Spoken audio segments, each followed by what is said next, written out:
أعوذ بالله من الشيطان الرجيم. بسم الله الرحمن الرحيم. ولكل أمة جعلنا منسكا ليذكروا اسم الله على ما رزقهم من بهيمة الأنعام فإلهكم إله واحد فله أسلموا وبشر المخبتين الذين إذا ذكر الله وجلت قلوبهم والصابرين على ما أصابهم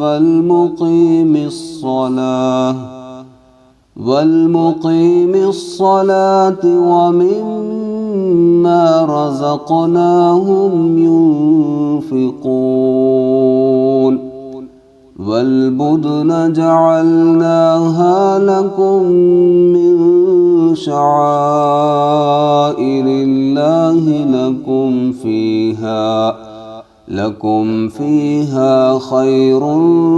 فاذكروا اسم الله عليها صواف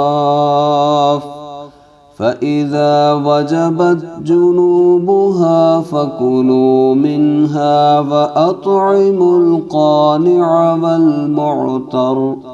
كذلك سخرناها لكم لعلكم تشكرون لن ينال الله لحومها ولا دماؤها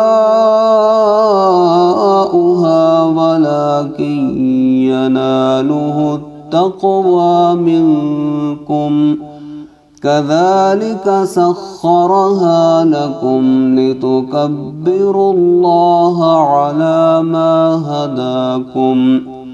وبشر المحسنين إن الله يدافع عن الذين آمنوا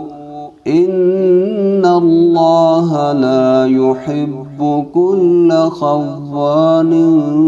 كفور.